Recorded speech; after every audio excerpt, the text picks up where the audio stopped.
प्यारे बच्चों, आज हम इस वीडियो में छठी क्लास की जो आपकी वर्कशीट नंबर 19 है 1 दिसंबर के लिए उसको पढ़ेंगे। आपकी ये वर्कशीट आपकी हिंदी के जो साथी हाथ बढ़ाना एक अध्याय है उससे ली गई है, तो उसको पढ़ते हैं। प्यारे बच्चों, आज से हम जो पाठ पढ़ने जा रहे हैं वह आपकी पाठ्य पुस्तक बसंत का पाठ 7 है। यह पाठ एक गीत है। पाठ का नाम है साथी हाथ बढ़ाना नामक गीत। इसके जो लेखक हैं साहिर लुधियानवी हैं। इस गीत से मिलकर काम करने के महत्व को बताया गया है। वे कहते हैं कि हमें मिलकर काम करना चाहिए और एक दूसरे के साथ देना चाहिए, इससे हमारा काम आसान हो जाता है।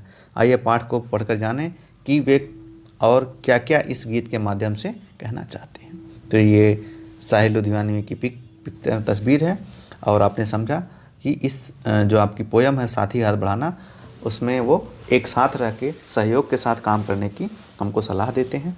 आगे हम पढ़ते हैं कि इस पोयम में क्या कही गई है बताइए। तो आइए हम पोयम पढ़ते हैं। साथी हाथ बढ़ाना, एक अकेला थक जाएगा मिलकर बोझ उठाना, साथी हाथ बढ़ाना। हम मेहनत वालों ने जब भी मिलकर कदम बढ़ाया, सागर ने रास्ता छोड़ा, पर्वत ने शीश झुकाया। फौलादी हैं सीने अपने, फौलादी हैं बाहें, हम चाहें तो चट्टानों में पैदा कर दे राहें, साथी हाथ बढ़ाना। ये पोयम है।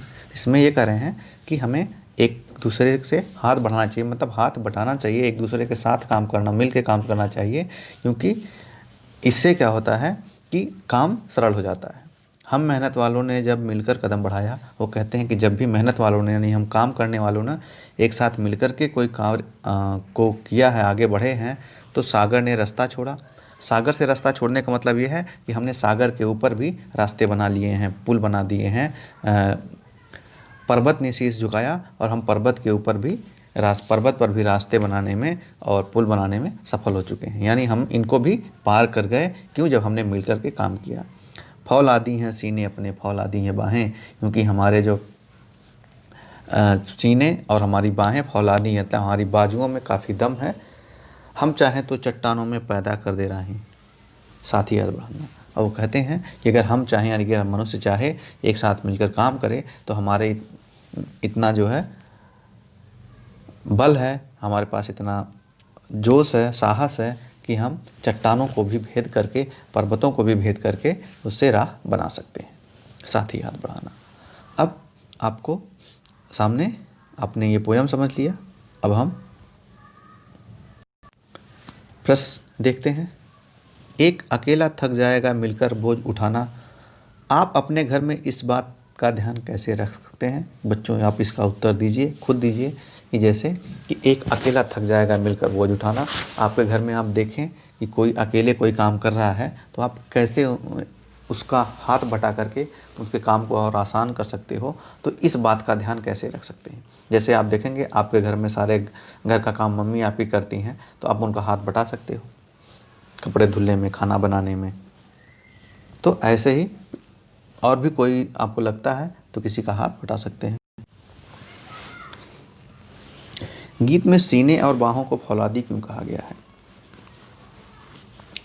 इसलिए कहा गया है कि हमारे सीने का मतलब है हमारे जो जोश है, हमारा जो साहस है, हमारा जो जिगर जिसे बोलते हैं, ये सब चीज़ें, और हमारी बाहें, ये इतने अगर हमारे इरादे पक्के हों और हमारे बाहें हैं, उसमें बाजुओं में ताकत हो, तो हम फौलादी इतने, मतलब इसमें साहस इतना है, इसमें इतना जो शक्ति होती है कि हम कोई भी काम कर सकते हैं और असंभव कुछ भी नहीं रह जाता है।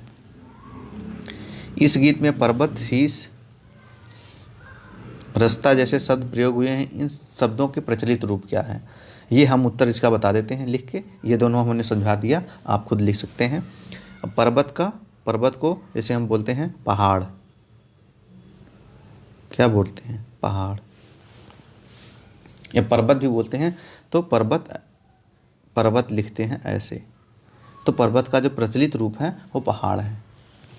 अब शीश मतलब सिर। रास्ता यानी सड़क या रास्ता। तो ये इसके प्रचलित शब्द हैं, तो आप इनके स्थान पर इसे लिख सकते हैं। चौथा आपका का प्रश्न है बच्चों, सागर ने रास्ता छोड़ा, पर्वत ने शीश झुकाया, गीतकार शाही ने ऐसा क्यों कहा, लिखिए। तो ऐसा उन्होंने क्यों कहा? क्योंकि जब एक साथ मिलकर के लोगों ने काम किया है मनुष्य ने, तो हमने पर्वत रास्ता जो सागर को कभी तैर नहीं सकते थे, लेकिन अब हम सागर को भी पार करने लगे हैं। हमने नावें बना ली, हमने बड़ी बड़ी शिप बना ली, सागर के ऊपर भी आप देखेंगे बड़े बड़े पुल बन गए हैं। तो सागर को भी रास्ता हमें देना पड़ा। पर्वत ने शीश झुकाया और हमने जहाज़ें बना ली। पर्वत के भी आप देखेंगे कि ऊपर से पुल बन रहे हैं, नीचे से भी उसमें टनल बन रही हैं। तो ये सब अकेले नहीं हुआ, जब इंसान ने एक साथ मिल करके अपने फौलादी इरादे और हाथों से मिल के काम किया है, तो ये चीज़ें संभव हो सकी हैं। इसीलिए वो कहते हैं कि रास्ता, सागर ने रास्ता छोड़ा, पर्वत ने शीश झुकाया। आप अपने घर में किस प्रकार एक दूसरे की मदद कर सकते हैं, ये भी प्रश्न आपको लिखना बच्चों। इसके बारे में हम आपको कुछ भी गाइड नहीं करेंगे, क्योंकि आप इतने समझदार हैं कि आप इसका उत्तर लिख सकते हैं। ये बहुत ही इंटरेस्टिंग आपका वीडियो था। वीडियो देखने के लिए आप सभी बच्चों का बहुत बहुत धन्यवाद।